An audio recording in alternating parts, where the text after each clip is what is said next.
You're listening to the Beyond Mommy Dearest podcast, where we talk about growing up with narcissistic moms, how it shapes your nervous system, your relationships, and your sense of self, and how to heal without shame. I'm your host, Nolani Pearl Hernandez. Today's episode is sponsored by plant-powered body care that actually works. Today, I'm joined by Joy, who shares the story of growing up with a narcissistic mom and the moment everything shifted.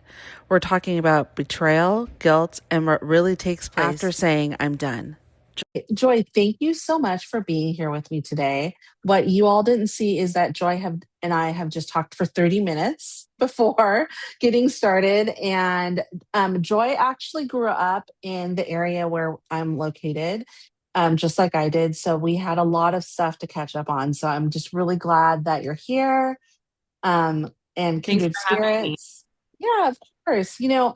I always talk about the fact that it's horrible that we are meeting on such um, horrible circumstances, but I've met just the best people ever in this survivor or in this healing space. So I'm really glad that you're here with us. Um, you know, I watched your Instagrams, and I was just so enthralled with how honest they were and how raw they were. So I would love for you to tell me like how you got started in talking about your crazy mom. Well, I would say, I mean, my whole social media venture started, it's been off and on for many years because it's something I love fashion. It's something I always wanted to do, but never really had the confidence to do it. And I was laid off a couple years ago. It's been Mhm. years now. And I just thought, you know what? This is my time. I'm going to start talking about what I love. And it just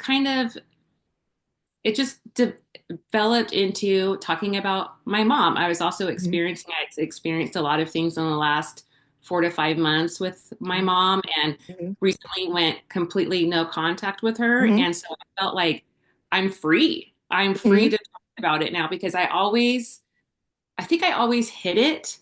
Mhm. Never really wanted to discuss it. And now, because I always, you know what it was, is I was protecting her. I always felt Right. like I needed to protect her. And I thought, you know what? Eff it, I'm done. I'm Yeah. ready. Yeah. It's very freeing to feel like Yeah. you can actually tell your story now. It's really interesting that you talk about that protection part. I think for a lot of people, um, when they're still trying to figure out whether they go no contact, whether they're going to be the cycle breaker, that protection part really comes into play because that is like deeply rooted in the abuse from our mothers of, protect at all costs. And you really talk about being a cycle breaker. And Mhm. so you have kids too, two lovely boys. And so, what does this really look like for you in real life? Not just like the Instagram version of you breaking the cycle and changing kind of the trajectory with your kids. It's a lot of hard work. It's a Hmm. lot of self-reflection. It's removing your ego and taking Hmm. accountability for behaviors you learned from your own mom and Hmm. really breaking that cycle. There are things that I regret, raising my sons, not Hmm. having emotional control as far as like your, anger, emotionally Hmm. regulating. But, now I have those conversations with my sons and I'll say, hey, there were times, like a handful of times where maybe I lost my temper but let's Hmm. talk about them and let's heal. I think when my son was born that I really realized I have, some anger stuff going on, deep seated. And I'm not going to pass this on to my kids. I'm just not. Hmm. So that's when I sought out therapy and really started to, it wasn't easy. It's still not easy. I think I am proud to say that I've gotten a lot better with emotionally Hmm. regulating. And it's very rare that I will get anger. I hate when people yell. There are certain things that Hmm. I just Right. Right. strong on. But yeah, it's having that getting away from those ego and having those conversations and being aware and apologizing and just trying to heal and say, hey, I wasn't perfect, but I'm here to Hmm. be the best mom that I can be. Right. So, And a lot of, one of our guests, we talked about like not having the tools at the mhm. time to parent our children. My oldest is 30, and I think that she and I like really have come to this agreement to be like, okay, I know that I'm not the best mom. I am 1,000 times better than my mom was, and I love you, and I always put you first. And when I get triggered or put into that space, I do have to say sorry, right? It's a lot different because you are comfortable and you know your kids really well. And I think that for me personally, when I finally realized that the way that my mom wasn't normal, I was able to parent better. And I think that, you know, I would love to know for you. I've shared mine a couple times and I'll share again in a second, but I would love to know from you when you realize, holy crap, this shit ain't normal and it's actually harming me about your relationship with your mom. I know that early on, I think when you grow up through it, you don't really know, right? When you're a Hmm. kid, you're not going to school talking about, oh, my mom Right. locked me outside on the second floor of the apartment complex in my underwear. You don't, those Yeah. aren't Like, those, yeah. those little things like but it wasn't until I was probably in my early 20s, and this story Hmm. is so specific because it still, kind of haunts me today, where Yeah. I went skiing. I was with my fiance at the time, Hmm. and my brother had found us at the ski resort, and it was going to be New Year's, condensing the story a little bit, Yeah. but Yeah. he said, "Come home." And at that time, back up for a second. My mom has been married 6 times, so she, Wow. yeah. That's crazy. I can't even imagine that. Okay. This So is growing good. up This is the through achievement. that, All right. Uh-huh. so it was her fifth marriage that she and I Okay. were getting engaged, and so it was the apartment that we had grew up in. And my mom said, "Hey, you're going to be married. Do you want to take it over? Because I'm Hmm. moving out." And I was on my own at a very young age, from like 15 Yep. years old, Yeah. taking care of myself. And I said, "Yeah, we'll take it over." And so she's gone. She's married. Well, about 6 months into a year, it didn't work out, and she claimed some things, which I think with a narcissistic mom, sometimes it's you question like, okay, is that because there's been so Right. many things where you're not really Right. sure if that's real or Right. not. Yeah. And so she said she needed to come back and stay with us. And we're like, okay, there's an extra room. You can stay with us. Well, I Hmm. remember Hmm. the very day when I was getting ready to go skiing, she was helping me clean because I like to have things clean when I go on vacation and when I Yeah. come home. So when you come home, you're like, oh, yes, Clean. I get it. Yeah. But she was being eerily nice. And I thought, I didn't think about it then, but so we take off. She said, I'll help clean up the rest. You go, you just go, kind of pushing me Hmm. out. So we Right. go there, we have a good time skiing. My brother finds us. And at the time before my mom had moved in with us, my brother's girlfriend was staying with us for a little while. Well, they Okay. find us at Yeah. a resort, Hmm. and they said, "Hey, it's New Year's. Why don't you stay with us?" And I said, "No, I Hmm. have plans with my friends. I really want to go back home and get home." Right. And Right. they Right. kept talking me into it. And he finally goes, "Okay, I'm going to tell you." He said, "I went home and mom basically cleaned you out." So we had some furniture, and she had come in, taken it. And okay, so I'm mentally preparing myself to come home and Yeah. see, that she had basically taken our furniture and moved Yeah. out. Yeah. Didn't say anything about it. Yeah. Um, but I come home and I'm mentally preparing for the drive, and I look in and it looked like we were robbed. Like remember back in Yeah. the entertainment centers, those big Yeah. entertainment. Yeah. Yeah. The deep. Yeah.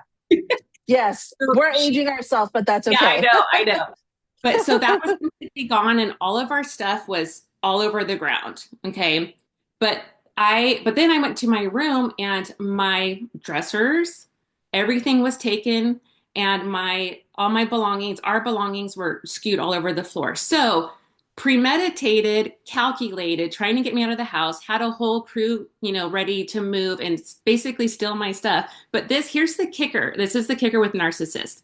She left a note saying, "Thank you for letting me take the furniture." Are you fucking kidding me? Oh my God. So that's the very first time I Oh was like, my gosh. this woman, and then, it messes with your head because you're like, Yeah. did she say anything? No, there was no conversation. And she's done Yeah. this multiple times after. Oh my Things like gosh. to where basically, so your to answer your question is when did you know this is not normal? Well, that's basically a crime. I Yeah, mean, she it is a your crime. own mom comes in Jesus. and steals from you. Like, who does that? You know? Oh my gosh. So that was the first time I realized that I can't believe my own mom would do this to me. That's so crazy. I just totally had a flashback of so first of all, what the fuck? I'm so sorry. Let me let you know, like I see you and that's some fucked up shit. Like I can't even holy crap. And I totally just had a flashback because I had my daughter pretty young, and I used to get her like toys that were really cool. So she loved the Teletubbies. She had this little like purple Tinky Winky that when you pressed its tummy, it like a little thing would come up and you would have to fill the little teacup, and it was super cute. And I was still in contact with my mom at the time, and she brought it with her. My daughter did because it was her favorite. And then, like, as we were leaving my mom's house, it was nowhere to be found. Like, and I thought, well, maybe like when we went out to dinner, you might have left it. And like, my daughter was pretty upset. I said, don't worry about it. We'll get you another one. It's just going to take a little bit. Like, I had to save up money. It was expensive. And later, a little while later, because my daughter also loved Toy Story, she had like the Woody and the Buzz Lightyear she used to carry around. And my daughter said, Grandma took it. Like we were visiting her and she said, Grandma took it. I said, no, Grandma wouldn't take it. And then, like, I said, Mom, did you take her, Buzz Lightyear and her Woody? And she's like, oh, no, I didn't take it. She gave it to me. I'm all, she's 3. She can't give you her toys. Like, come on. And she's like, oh, okay, sorry, I'll get it. And then I found the Teletubby. And I was like, God, I totally remember that. Like it just flashed back because one of the things with trauma is you don't always remember everything. Yeah. There's like chunks that you like. In what I've found, Mhm. especially like right now when I'm doing these podcasts or I'm having conversations with my clients that are in the narcissistic relationship recovery coaching, is all have these flashbacks. During the coaching, I usually don't talk about it, but during the podcast, I do. And that was so crazy. I can't believe that your mom did that. That's fucked up. And that she left a note, right? Yeah. It's like, it's like, um, I hate Anthony Scaramucci because he's a douchebag and he's a total dirtbag. But he said one of the best things I ever heard in regards to narcissists. They don't like stab you from the back; they stab you from the front. They make it real clear that they're stabbing you. So, I Yeah. God, I want to shake your mom. Yeah. You should tell me where she lives. I'm gonna go shake her. Well, she's like a couple miles away. Oh no. I've Yeah. probably experienced her. Maybe that's why, like, when I drive by some places, I get a tummy ache. My tummy is my teller. So, a lot of your context. And by the way, you have like a real mean, definitive, beautiful side eye. I love it. Like it is a strong side eye because some of your content is really like, you're like, oh, come on, right? And it's really hits on those subtle behaviors and not the extreme abuse. Because I think for people who are experiencing narcissism, or for people who are trying to figure things out, or you're watching the news, it's not always extreme where they leave you a note and say, thank you for all the furniture. Sometimes they're really quiet in the way that they do it. And I would say, especially narcissistic moms and their specific impact on their daughters. Sons are different. We'll have other episodes with that. But can you tell me what are some of the quiet ways that maybe your narcissistic mom or you've seen other narcissistic moms have an impact on their daughters? Oh yeah. It's there's so many. There's, like you said, that certain things come back and there's certain things Hmm. that hmm will come back because you forget. And there was one thing the other day that came up, and I told my boyfriend, I'm like, I cannot believe I remembered this, but I don't remember it now. It's okay. That's perimenopause. That's a whole Yeah, nother thing. exactly. It is. But things that just the little nuances, underlying comments, I was Yep. having a conversation with my brother, and he's gone no contact with my mom for about 10 years now. Oh, wow. Okay. Yeah. And we were having a conversation, and he helps me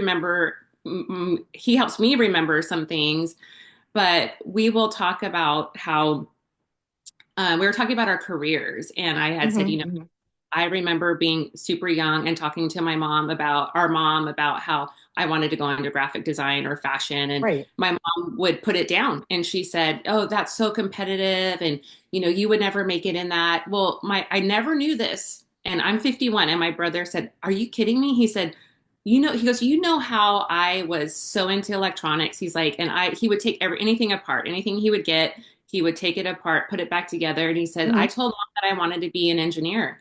And she said, "Oh, engineers, they will never, you're such a nerd. No one's going to Your want to." mom And so he said that completely changed his whole trajectory, trajectory. yeah, of his career. And it did with mine as well. And so we were talking about this. We thought, wow, it kind of came together to a full point where we're like, these things that our moms have told us, like with my boys, I'm super encouraging. I will say, Yeah. whatever you want to do, whatever you put your mind to, you can become the best at, and Right. I think of ideas to help them. But those little things really impact you, the little nuances, my mom, I remember her telling me when I was naked in a bathtub one time that I was fat. Right. That has still stuck with me to this Ugh. day, And you're which, not, by the way. You are not anywhere near that, just so you know.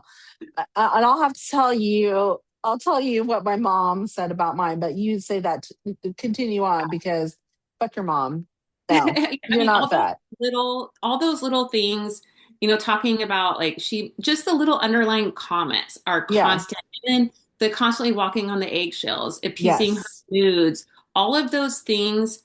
And that makes you become a completely self-aware. hmm I could walk into a room and if you were off, I could sense it right away. I can sense Yes. vibes That because empath. you're at Yeah. such a young age, you're having to babysit your mom's moods. Yeah. All the way Yeah. up until just, I went no contact. I would call my mom every couple of days to babysit her moods because when Yeah. is volcano going to erupt? That narcissistic rage, which is so scary.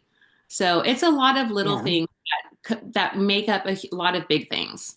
Well, it's really interesting. One of the things that I remember my mom, because I think for narcissistic moms of daughters, it's always looks, right?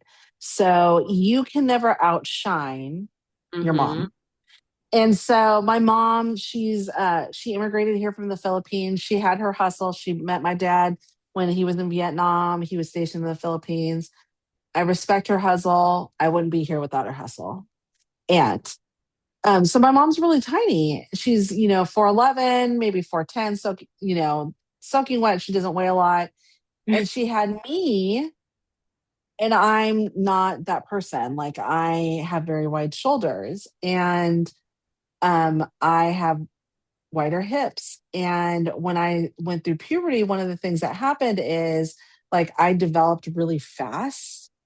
And that was always like a thing, like that I had to hide Mm, being a lot larger. I mean, I think I was in my late 30s when I actually got the right bra size mm, because it was such a mind fuck to yeah. be bigger than anything that you actually were. And then once I started to understand, okay, human anatomy, I have to have big shoulders to carry all the stuff that I have. It's the way that it is. And I remember like my dad, I said this in another podcast, my dad doesn't have a really good record of picking women to be with. So my former stepmother, this pisses me off still to this day. My former stepmother is also a narcissist. His new girlfriend, I don't know if she's a narcissist, but I haven't met her yet. So I kind of feel like she might be because she keeps avoiding me, but that's a whole nother story.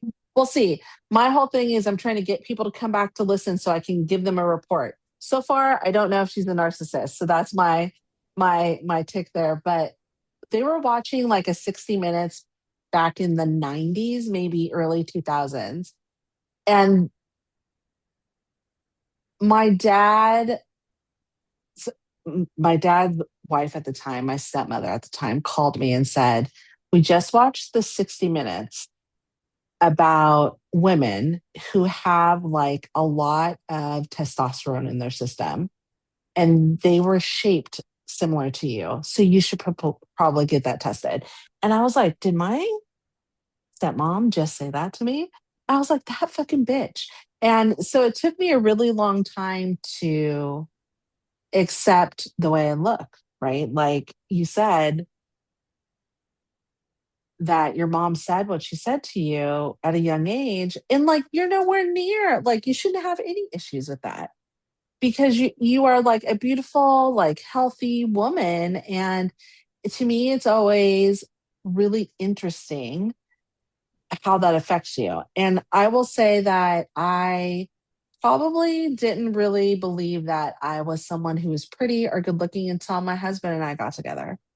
And he, from a very unfiltered standpoint, would say how he felt about me, or how I looked about things, or any of those things. And I think that is like, that's crazy. I mean, I got together with him in my late 30s. We've been together for, you know 10 or 11 years now. We've been married for almost 4 years. That's crazy. Like I went through like a large portion of my adult life. um and I think that that is something that is really seen a lot. Like we see, and this is talked about a lot, where women who are narcissists who have daughters cause this kind of thing.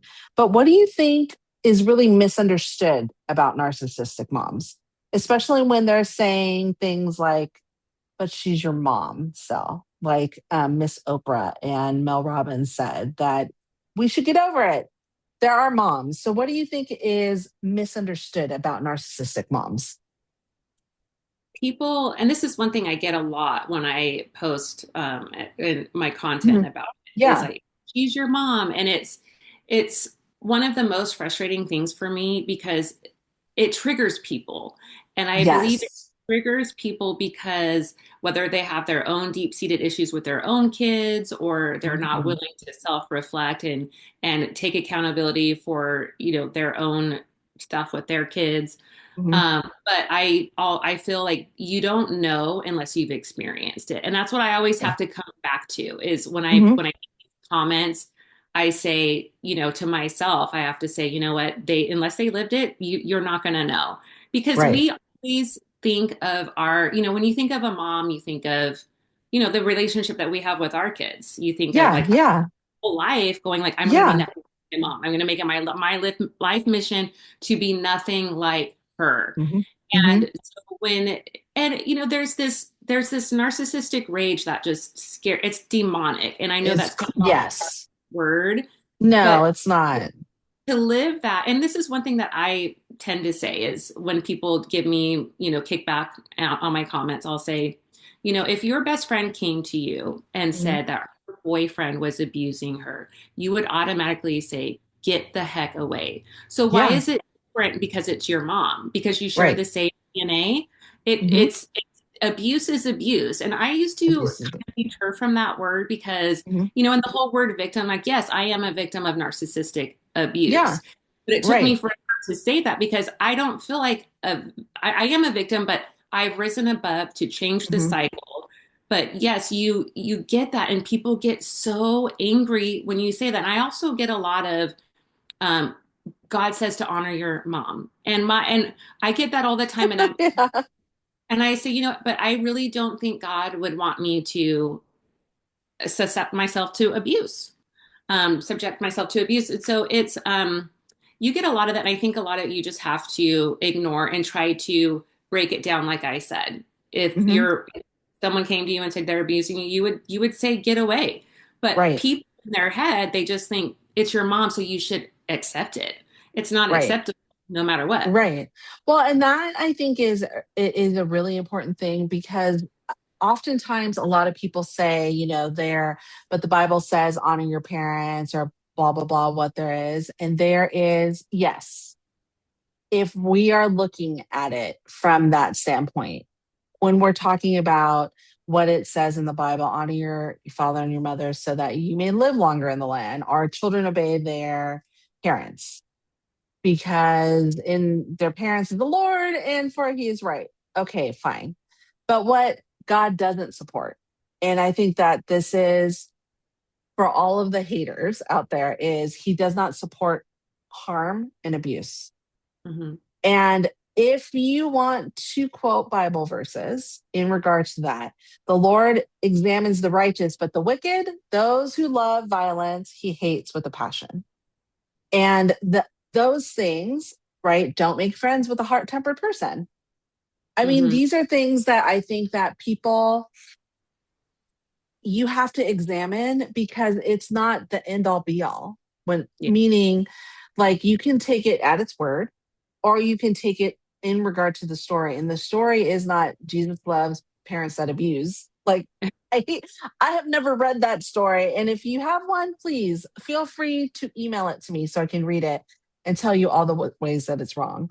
I think the other thing that is really important is that for survivors, and I hate that word because I don't want to be like a victim of this whole thing because I think that from a very young age by birth, um at birth, that it was exactly what your mom wanted, meaning, and I say that this about my mom, is creating this person that was going to think of them as the world because that's some of the narcissism, never Mm-hmm. question them, Mm-hmm. and they could do whatever they want with them. And, I had a post recently that talks about cult leaders and how that is very like I anytime I just watch read anything that. on a cult, right? I Anything just I read it. watch. So Yeah. true.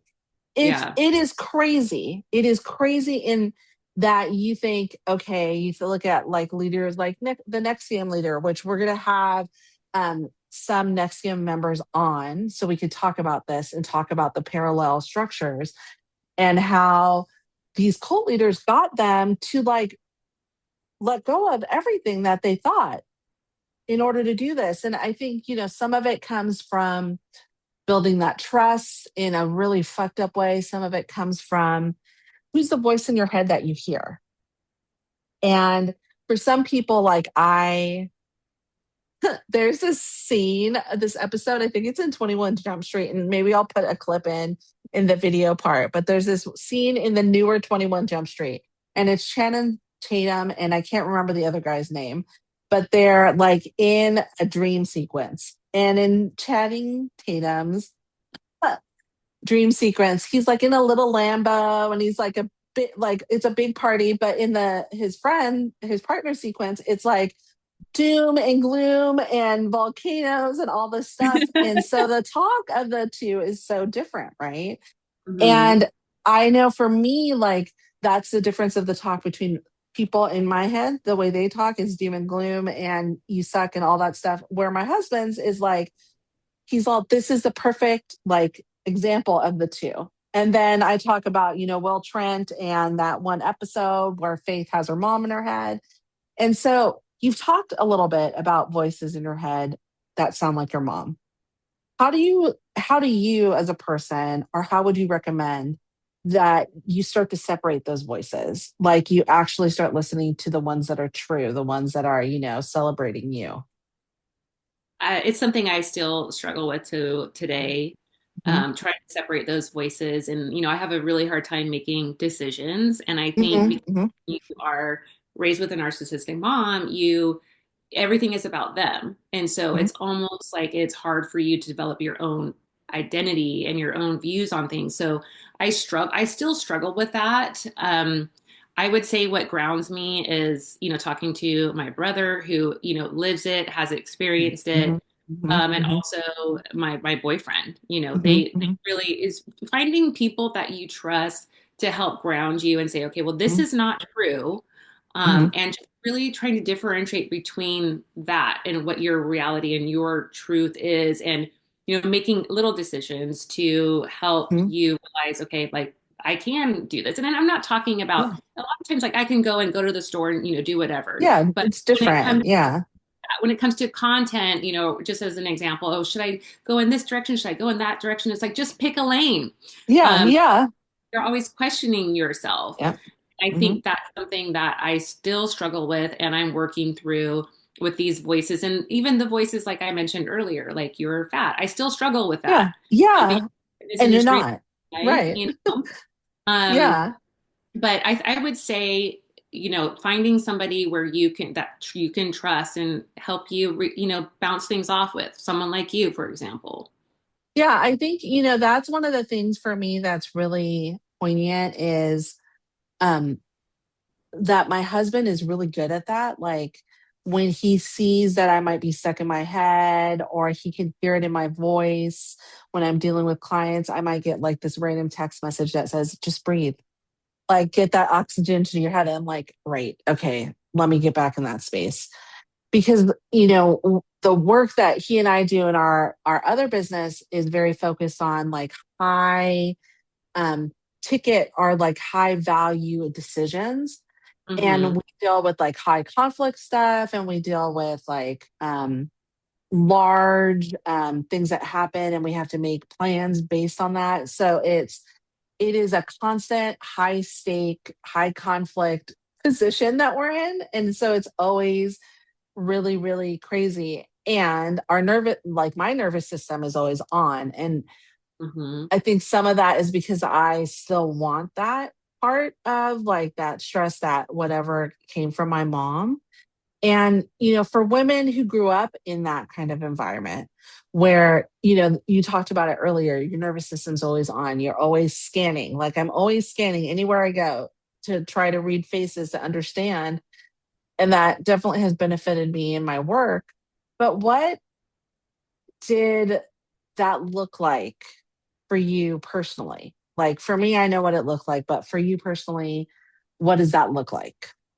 For scanning everything, you're Yeah. saying? Or Oh, scanning or like always being on, like your nervous system's like always on. So what does that look like for you?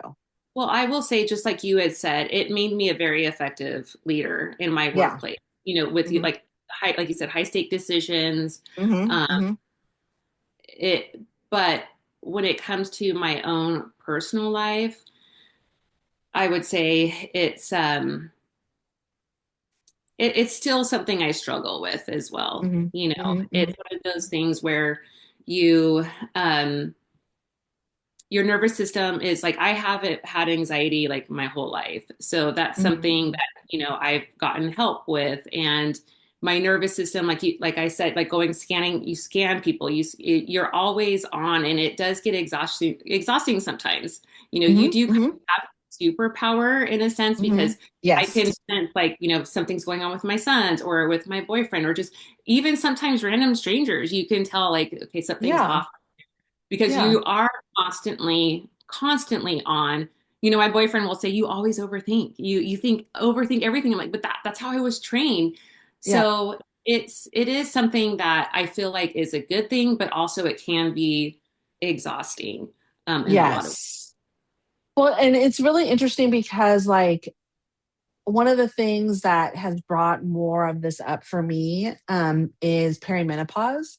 Like Hmm. I probably had experienced anxiety and panic attacks, but I never knew what they were. Hmm. And like I don't remember them, but I'm assuming because my mom was a psycho, I probably did. And so my first panic attack was a couple years ago, and I haven't had one until just recently for no reason. But I was like, what is this feeling? Like, Yeah. what is going on? Why do I feel like the walls are closing in? And I, vocalize it to my husband, and he's like, it's okay. Because we were also in the midst of COVID. So, like, we were also inside all the time, all the things. And then I realized that after looking up a lot of the stuff, that when perimenopause hits, there's certain things that start to happen and anxiety can start showing up. And for me, that was a real interesting thing. And I remember just recently talking to my daughter about something, and she's all, Mom, your messaging, why are you crashing out? Like, I was asking her a bunch of questions and I wouldn't like let it go. And I was like, I'm trying to get information because I'm trying to plan something. I was like, I'm sorry, I'm feeling a little anxious. And then I said sorry to her. And I said, I know that you have anxiety. I can't believe that, like, I don't know how you handle all this. And my daughter said, You've been like this all my life. And I was like, what are you talking about? And like, even right now, like, I just grabbed my little thing to get my little squishy axolotl because I was like, Yeah. I'm messing with my fingers. But there are things that I didn't even realize because we didn't have words for them. So now I'm like, okay, this makes more sense. Like, of course, maybe then when that was happening, I was feeling that. Or maybe when I was like overthinking something in my room to go ask my mom about, Hmm. maybe that was anxiety. Like, I don't know, but it seems like it could be. And so that I think is crazy. Yeah, Like, you don't realize when you're younger what it is. Like you said, it's these little right. things. And it wasn't Yeah. until I my son that I realized, okay, I have really bad anxiety. But I Yeah. want to last year, I want to say not this last Christmas, but the Christmas before, right around October, I was having really bad panic attacks. Like it's so Yeah. bad. Yeah. I had anxiety my whole life, but this when you have a panic attack, it feels like you need to call 911. I mean, it feels like you're having Yes. a heart Yes. Yeah. Yeah. and I got to the Yeah. point where it was so bad, like I had to have a brain scan. I had like I Crazy. wore a heart Yeah. monitor. Palpitations. Yeah. Yeah, it was the worst feeling ever. And that's one thing too about I think something I realized or discovered recently about growing up the way that we did Hmm. is, my mom, it's always about them, right? So when I'm Yes. sick or there's something going on with me, I'm very Yep. much I don't want to bother anybody. Quiet. Yeah. Yeah, Yeah. Yeah. quiet. And like my son used to work in the ER. He was an ER Mm-hmm. tech, and he was home at one point when I was having a panic attack in the middle of the night. It's those nocturnal ones that you're Yeah. just like, Yeah. Yeah. Yeah. yeah, you feel like you're dying. And Yeah. it took me so long to get him and just be like, I'm having a panic because he's experienced a lot working in the ER, and so he's like, Yeah. just Yeah. we put ourselves such on the back burner It's and like so yeah, yeah, we're so because far. yeah, because we're so used to doing that our whole Yeah. lives. I Yeah. hesitate to get my own self help, Yeah. It was so interesting. Like I said, it's been a while since I experienced that first panic attack. And I was lying down on the couch, like this last week. And I can't remember. I had a couple of heavy clients. And usually on those days, I just crash out for like Hmm. a little bit. And so I was on the couch, and my husband was working downstairs in the office. And he said, Are you okay? Because he could hear my breathing. Mm. And like, I heard the music turn down, and then he's like, Are you okay? And I said, I think I'm having a panic attack again. And I had like my pillow on top of me trying to weigh me down. Like, I was doing all these things that I probably did when I was little too. And I had Yeah. my blanket and I was like squishing my thing. He's like, Do you have your squishy? And I do. I said, I do have my squishy, and his head is flat. And he was like, Okay, let me go. I'm going to open windows. Like, let's open up. Let's get some fresh air circulating. And I think that like, I never, ever, ever would have told him if he didn't ask me. I would have Yeah. just silently suffered through it. And I think that that really is, I think that's a really fucked up place to be. Like, that a parent would make their kid feel like that. Like, my daughter, if she's not feeling well, she's 30, but she still messages me and says, Mom, I have a sore throat and I think I have a fever and blah, blah, blah. I'm like, okay, do you have these things at home? Go take them. And she's like, okay. And then she's fine. And then, of course, I'm worried about her, Hmm. but she keeps in touch and all that stuff. Like, what? Like, I always think, like, why would any parent want their kids to suffer that much? And that's for me when I really started to say, okay, I, as an adult, need to shift my boundaries because I'm the only one who's going to be around for my daughter. And you say some really direct things when you talk about accountability and apologies. And what really shifted for you around boundaries with your mom and to say, okay, this is it, no contact? I always had boundaries. It was just uh, the situation where if I was never safe to express them. So I Mm-hmm. grew up very young, knowing has strong justice to my core. Like Hmm. always, um, if there's someone being mean to someone else, I'm that person Yes. to Yeah. say something. And Yes. because you have such a strong justice system, and I think that there were times in my life, and this is when I was going over, some questions. I was thinking Yeah. this is very interesting dynamic to talk about and bring up because I started seeing things, and I am seeing Hmm. this clearly where there were times in my life where with my mom I had boundaries, and Hmm. one example, and it was able to express them, and it was always under the nuance of control. So one Yes. example is I was married, and my oldest son, he was probably about 3 4, and he was sitting Hmm. on the couch. My mom was over for Christmas. She was visiting us, Hmm. and kids are kids, right? He's a toddler, Yeah. and Yeah. he's sitting on the stairs, and my mom went to go sit next to me. He says, "Don't sit next to me, Grandma. I don't want you sitting next to me." Well, my mom got upset, and she went into the other room, and I was kind of doing something, and I went and I saw her. I saw it was in my office, and I saw my son, crawling around on the ground. He had like a little necklace on. He's like, "Grandma, look, Grandma, look." And I observed from afar. My mom didn't know I was watching. She was ignoring my son, like literally ignoring him. She was upset because he said, Yeah. "Don't, Right. I don't," and it's just like narcissists think that little kids should act like adults and bow down to them. So I was livid. I said, "Get the F out of my house." Hmm. Um, Hmm. and it wasn't, so I always had those boundaries, but later on the control shifted. Like when I became a single mom and I Hmm. depended on her for, watching the kids or Yeah. Yeah. the things where I became completely frozen. I Hmm. was not allowed to say anything. I never really had a voice growing up. I mean, there were times where, yeah, when you're in my house, you're not gonna, you're never gonna treat my son like that. Yeah. Um, but it wasn't until later, for example, like they bought a house, I rented from them. If Hmm. I opened my mouth later on when my kids were in high school, Yeah. Hmm. they did. They sold the house from underneath me. They've done things like that. Like the day I move in, oh, we need to sell. Like literally the day I move in, they did this to me. And so it's always about control, up until even being 51. I want to say a few months before I went no contact with my mom, I Hmm. had said to her, I said, I am, there is something that she had said that was really hurtful to me. Yeah. And I was telling her about it and thinking in my head, dumb, being dumb, thinking, oh, maybe she's gotten a little better. You always think that. Hmm. And the first thing she said was, how do you think I feel?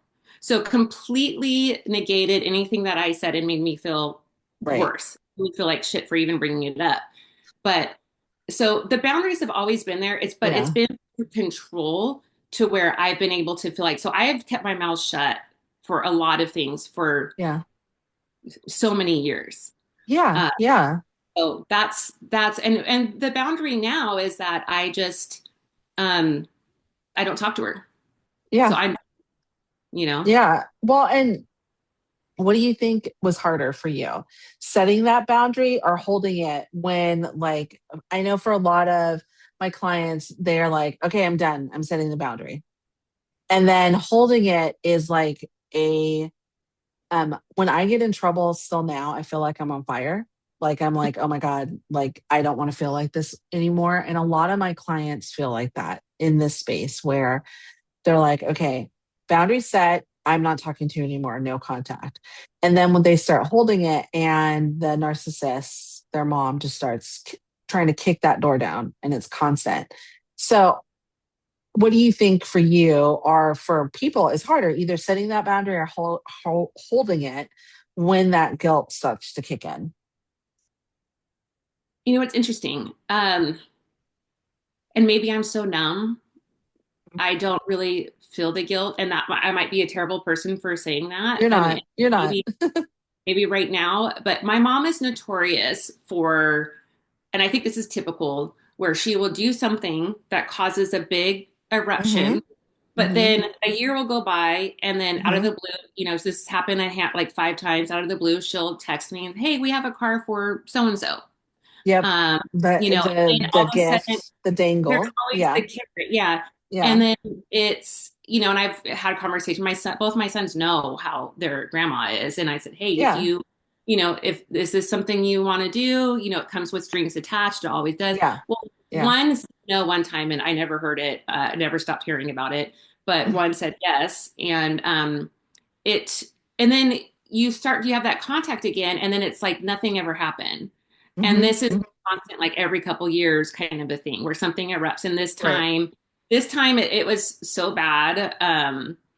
And I don't think I say it out loud or whatever, I haven't like really talked about it openly about this last thing that happened. But basically, I mean, I can talk about it, but I had moved to Texas, and when I was Mm-hmm. there, I sold my house, Hmm. moved to Texas, started a new career, Hmm. and during that time, my mom got sick. Hmm. And, again, you have this hope, right? Hmm. And my son was back home. He was at the age where he didn't want to come with me. My oldest, Hmm. my youngest was in the military. So my mom was like, we really are getting older. We would like you to come here. So come stay with us. They had like an in-laws unit. Hmm. And then we will go look because our dream was to get some land and build homes on it. Yeah. So Yeah. so when you come back, I want you, right when you get back from Texas, I want you to go search from some land. Probably a month after I got home, again, it's typical. I should know better Yeah. by now, Yeah. right? Yeah. But My that's mom okay. said, we're not doing that now. So again, uprooting, this is like the third time I've done this. Like, I've Yeah. uprooted my career, my, things, came back. Now I'm there under their roof. Okay. Yep. Started a new job, but then I got laid off. Well, up Hmm. until a few months, I met my boyfriend, and I was Hey. single for months. I met my boyfriend, and I Yeah. started spending more time at his place. Hmm. Um, my mom got jealous of that, I think, my relationship with him and not giving her all the attention, but I She would wanted still, seven. She wanted seven. That's why she wanted from six. She wanted her seven. So that's the jealousy part. yeah. And this is such an interesting story because I noticed that, and the whole reason was like, I'm there to take care of them. My mom had Yeah. cancer. I'm getting Yeah. older. And that was the talk, like, okay, I'm here. And when I would be over staying with my boyfriend, I would call hey, does Yeah. grandma Check need in. anything? Yeah. You know, I'm literally 2 miles away. Like Yeah. what's Yeah. going on? So I was still there to be very helpful and Hmm. anything that they need. In fact, 2 days before they did this thing, which I'm going to say, my stepdad called me and he said, "Hey, can you go check on grandma? She's, I can't get a hold of her." "Yes, I'm there. Run over there." Well, it's interesting. And I'm not sure if you felt this with your mom, but you kind of get this feeling like you start kind of like, the shit's going to hit the fan. Like Hmm. you can sense it. You can almost taste it. And I Hmm. told my boyfriend, I said, "I have this feeling that I need to be home more often." I just Hmm. did. And so Hmm. I went home, I had a conversation with my mom. I said, "Hey, I know I've been over at my boyfriend's a lot." And Hmm. I Hmm. said, I'm always here if you need anything, but I'm going to be around, more. And she's like, "Okay." Hmm. Well, she brought over a calendar. And this is so interesting. This just tells you a lot. She brought over a calendar, and I noticed on her calendar, she writes everything on a calendar. It said joy here, joy gone, joy here, joy gone. And I was like, "What's that, Mom?" And she said, "Oh, it's I thought you were going on out of town those days." And I was like, "Oh, okay." I didn't think much of it at the time. Well, um, I had gone over to Jake's. There's something had happened. I asked if I could keep something in the freezer, and my Hmm. mom was Hmm. like, "Of course, no problem." Because I had a fridge in the. I know this is a lot, but No, it's just typical. it's important. Yeah. But I had a freezer close to like the in-laws unit, but Hmm. to go Hmm. and make a shake or whatever, Hmm. I had to, so I asked if I just keep a couple things in there. Well, I came Yeah. home one day and it was moved. And so I Hmm. went in and I asked him, I said, "Hey, we just had a conversation." I asked my mom, she's like, "No problem." And it was moved. And so I expressed, God forbid, I expressed that I was frustrated. I said, "Well, I thought we just had a conversation that I could, Yeah. do Yeah. this in here or whatever." But you can't do that with a narcissistic mom. So I was Mm-mm. just kind of like, okay, so I went in my room, and And I went over to my boyfriend's, and the next morning they put a sign on my unit that said you have 30 days to leave. So knowing that I'm laid off, I'm not working, they don't care, and then it turned into they sent my son some text because my son reached out to them and why would you guys do this? Like she came out there to take care of you guys. She's been there for you. And they Hmm. said, your mom's been here 21 days out of the last 6 months.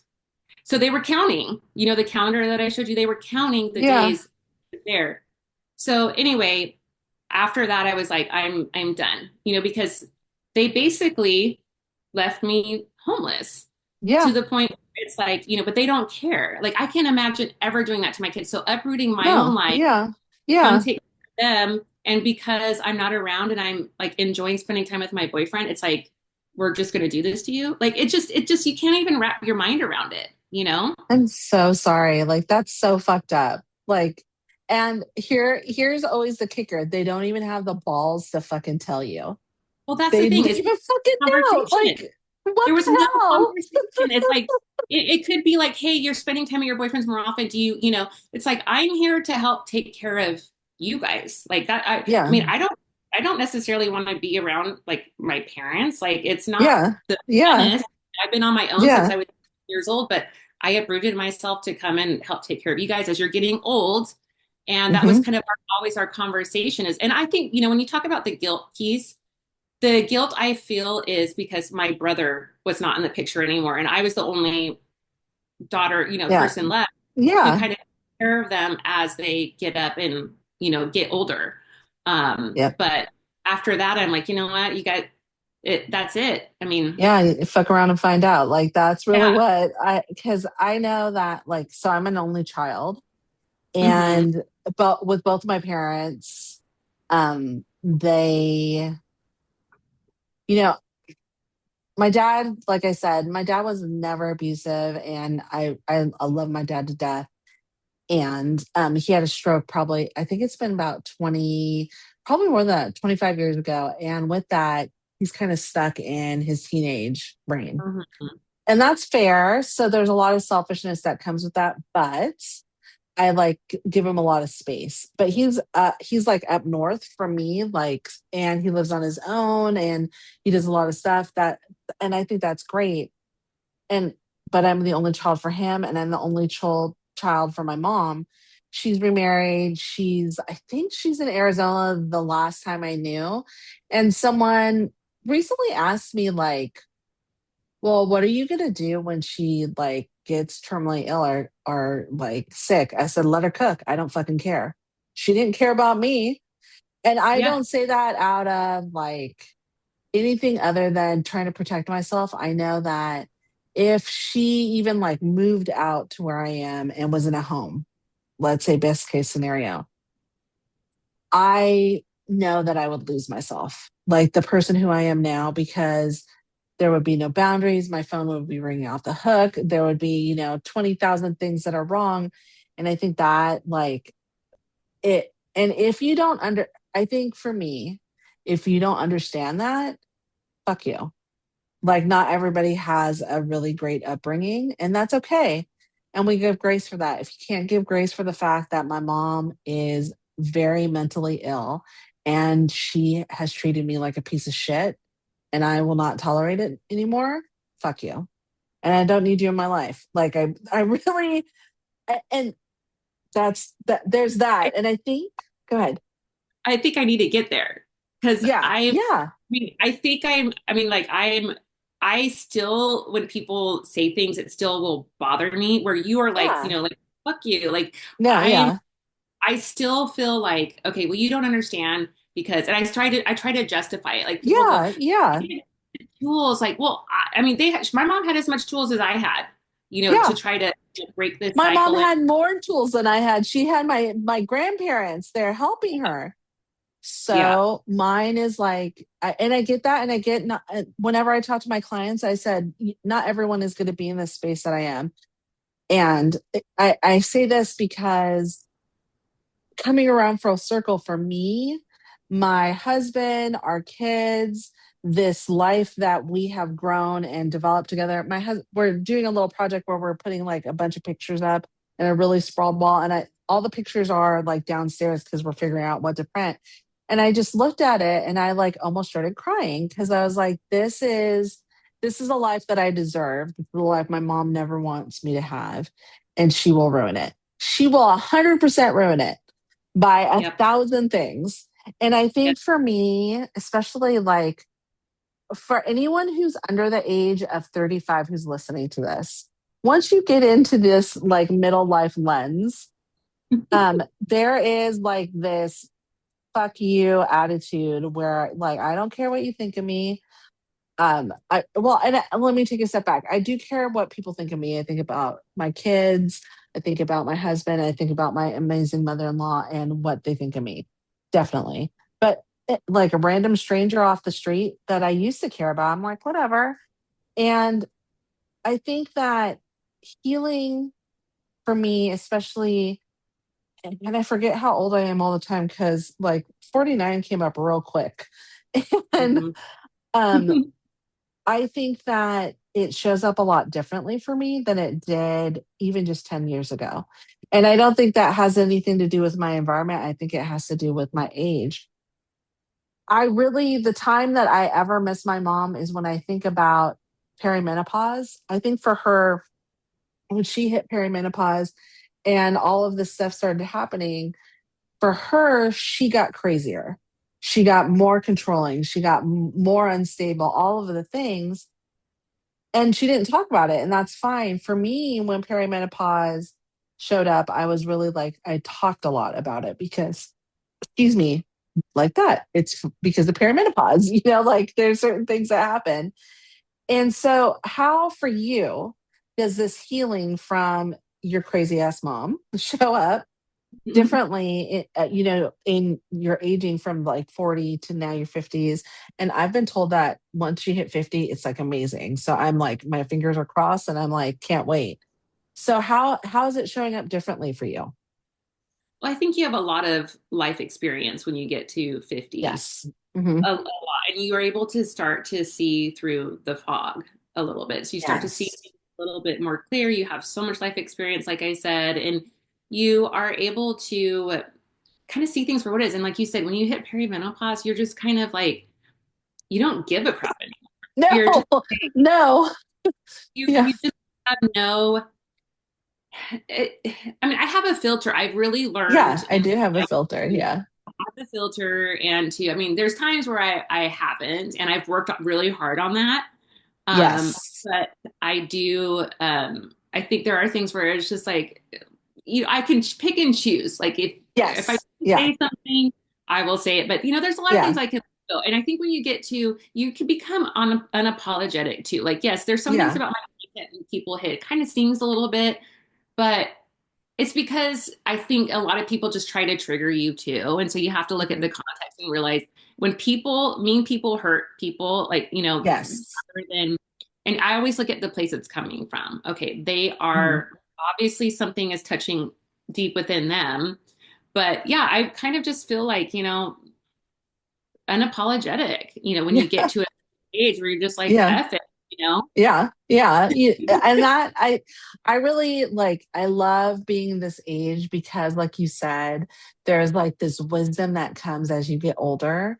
And it really it goes by fast. Like I it's in a blink of the eye. Like I still think of my daughter as like a 7-year-old waking me up saying, "Look, I'm Woody. Howdy, howdy, howdy, howdy," from like Toy Story. Like I still think that she is, and she's 30 and she lives on her own. And I'm like, okay, how did that ever happen? And so I think there's like a lot that I appreciate now more. And my peace is one of them, understanding and that peace of of unapologetically being who I am, not wanting to hurt people, which is different, right? Than what our moms were. Like their intent was to hurt.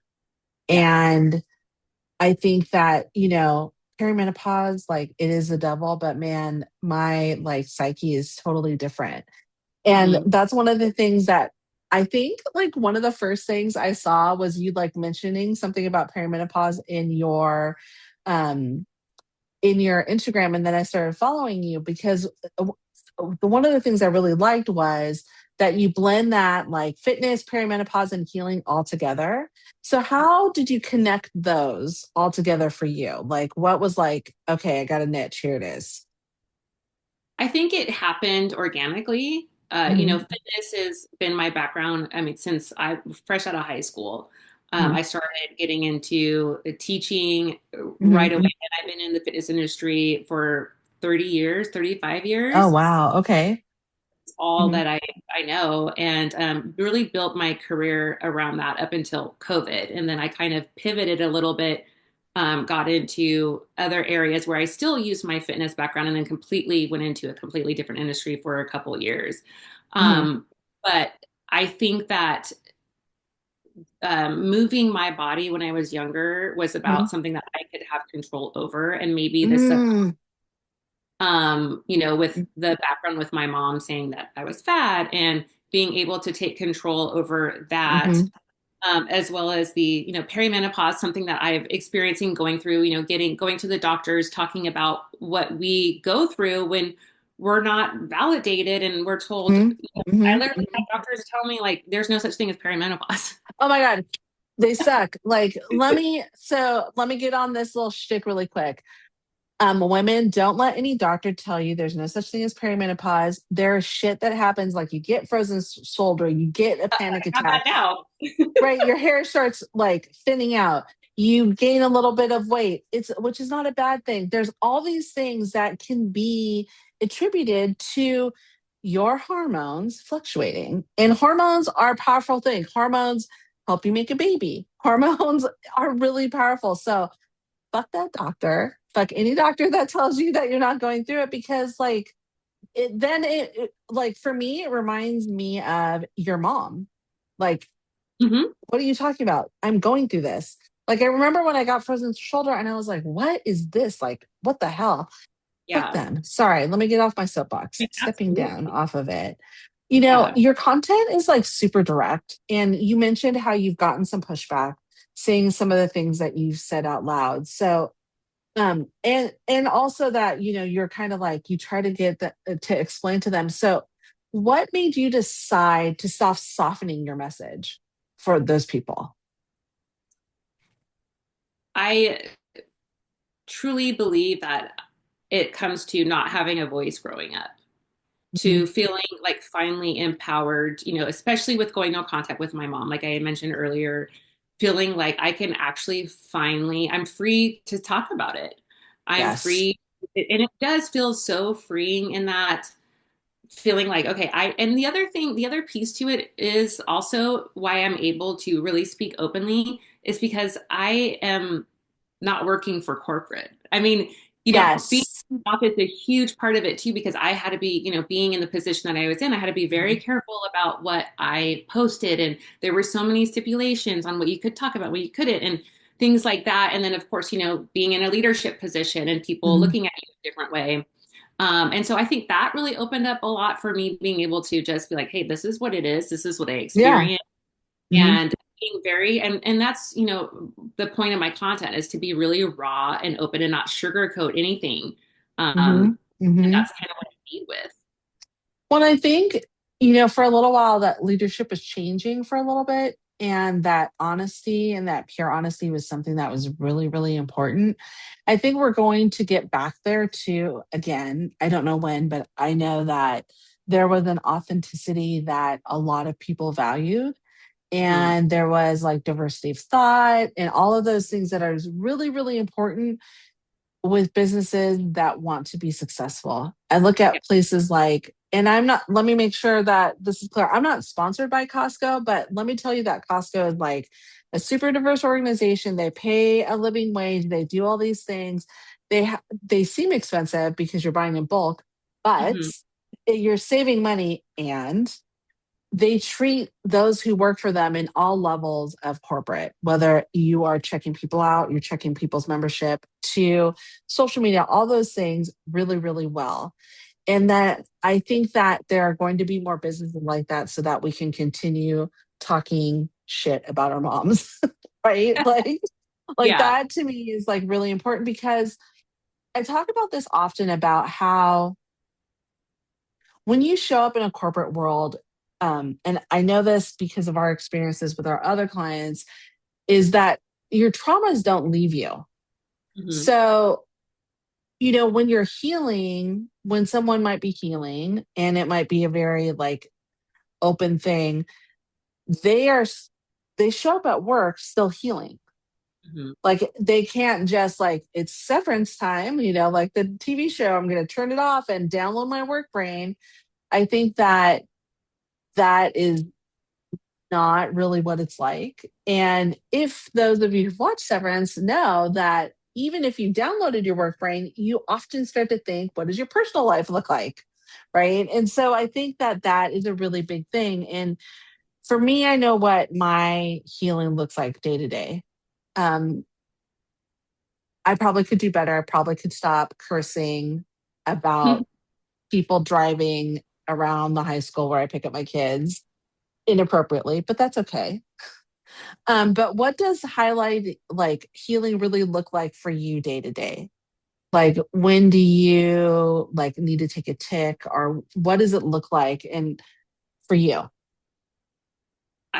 It's something I work on every day for sure. I think that it looks like being gentle with myself and listening to my body, getting having Hashimoto's, it's something that I've had Mm-hmm. to pay attention to, dealing with the hypothyroidism part of it as well, and making sure that I'm eating right and I'm getting the exercise that I need. It's interesting that they say, I've recently seen that they say you get Hashimoto's when you're not allowed to speak, which I thought was really Yes. interesting because I've never, like I said, that piece of I've never had a voice.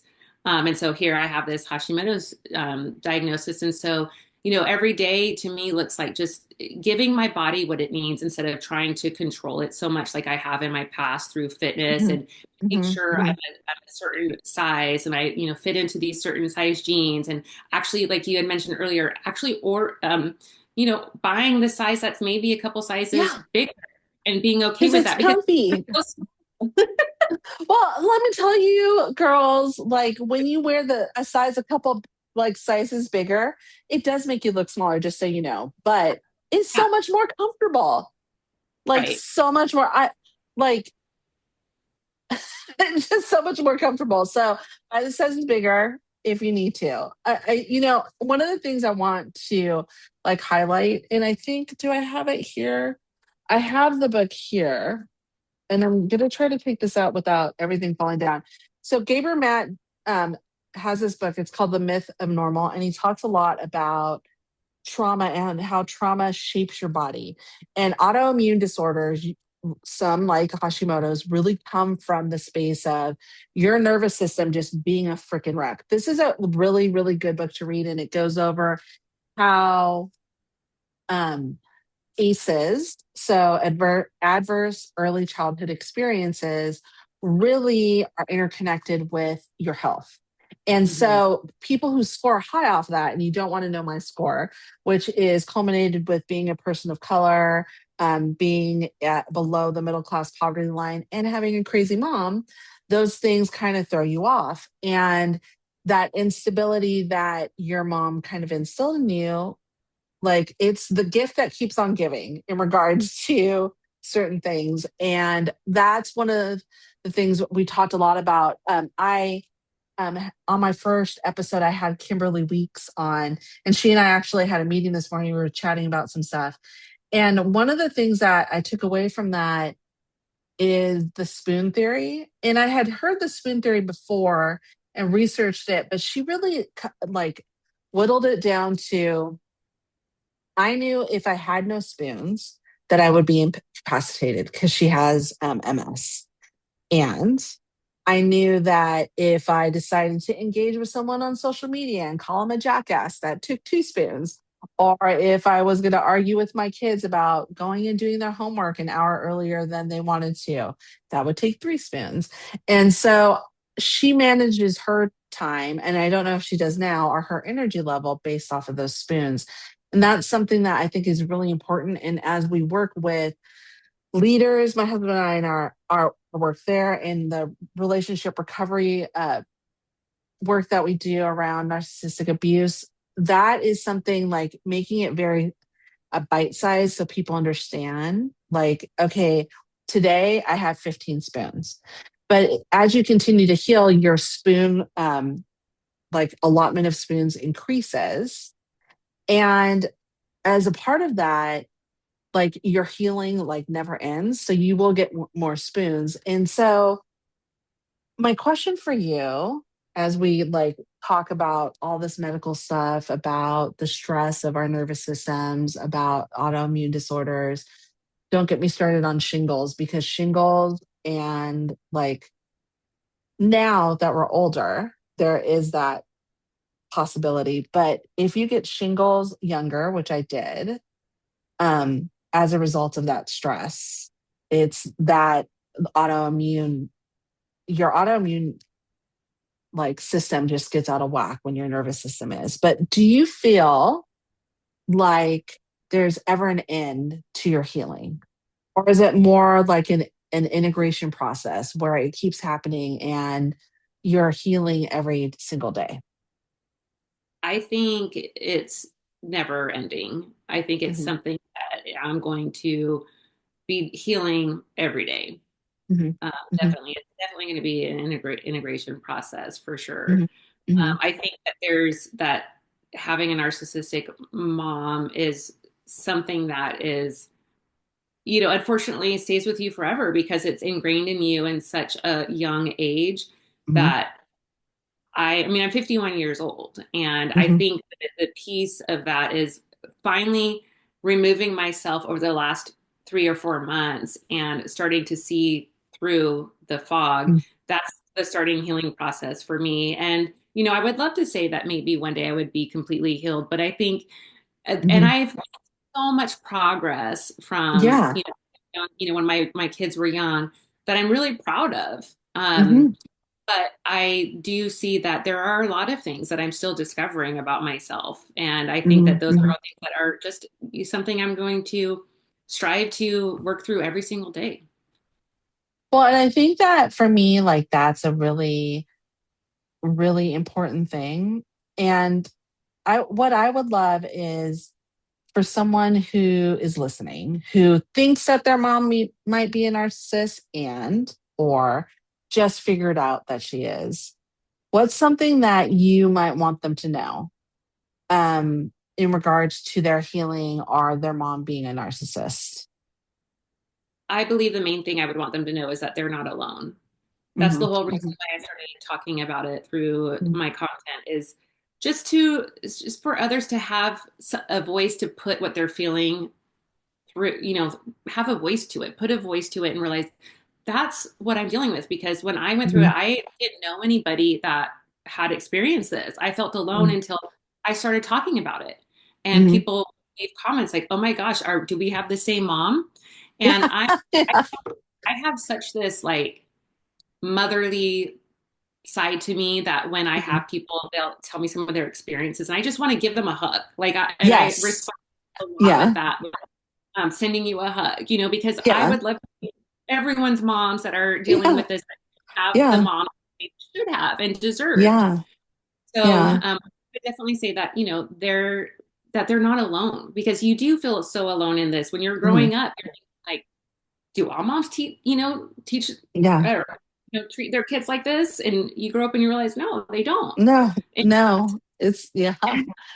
in fact, I was having a conversation with one of my best friends the other day. She does my hair, and I was telling her a little bit Which because I looks had, wonderful, by the way. I oh, gotta go thank get you. mine done. Um, I was telling her mom passed away a couple years ago, and her mom was Mhm. like sunshine. She was one of Mhm. those moms that we all dreamed to have. Yep. And Mhm. I was telling her she's like, how are things going? And I said, well, gosh, you know what? My parents actually had the audacity to send me a text saying Happy Valentine's Day and hope we were doing. I'm thinking like how, and they're since blocked, but after that text. I'm like, you guys literally did this to me, and now you're saying it's just typical, right? So I was telling her this, and she started crying.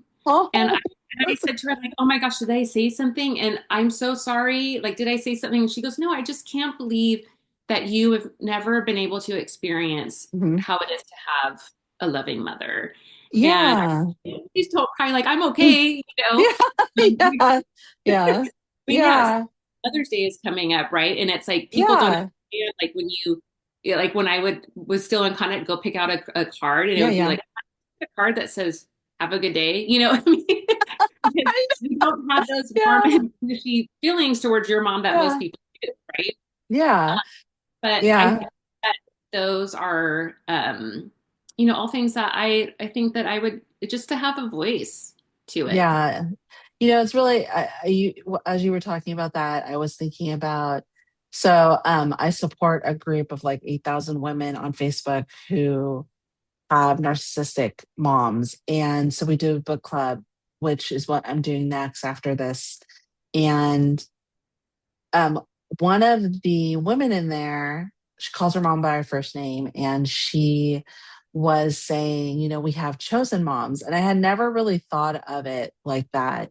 And I would have to say, like, my mother in law is like the chosen motherly figure that I have. And even more so, her mom, who's my grandmother in law, because there's like this, when I see my grandmother in law look at my husband, there is this like sense of unconditional love that, of Mm, course, he turned out the way that he did. Like, of yeah. course, he is a stable, emotionally in touch, brilliant man because his grandmother and it was a group effort. His grandmother, his mom, his dad, and his stepdad, like all were there at very poignant times and created this person. Of course, this is what healthy looks like. And like, I think that if that's not something that you have, like a very similarly, like I want to give you a hug and I'm sorry. And you can still make that for yourself because you can have a chosen family. Like this woman that I was alluding to, her next door neighbor is an elderly woman, and that's her chosen mom. And she talks about that all the time in our group. And I think that is a really beautiful thing. And I have so enjoyed talking with you. We are going to put all of Joy's information, her Instagram, her TikTok, how you can get a hold of her. If you need some like fitness advice, you can hire her. I'll tell you what her rates are. They're really expensive, but totally worth it. Um, and we'll put the link to this book for sure by Gabriel Mate in there because I think this is really important, and probably a little article about ACEs so you can find out for those of you who are, repairing yourself through your journey with your narcissistic mom, and if you ever want to have kids, because I think that that's really important. And I will put my little axolotl, my little Yeah. squishy on there so that you all can find him. I bought one for my grandmother-in-law, and she like squishes the heck out of it too. She uses it for like hand strength, but every time I come over, I put it in, and she just her cute little hand, she squishes it. So thank you so much, Joy. I've really enjoyed having this conversation, and you will definitely be back again. We'll definitely talk some more, talk about your journey, and I appreciate you sharing everything, and I appreciate you. Thank you for having me. Yeah, of Appreciate it. course. Roy, thank you so much for being here and sharing your story so openly. I know this is going to resonate with so many people. And if this episode hits home, make sure you follow, like, and share this with someone who needs to hear it. And as always, if you're in the space of choosing yourself and breaking the cycle, I see you. Thank you for listening to the Beyond Mommy Dearest podcast. You're not broken, you adapted.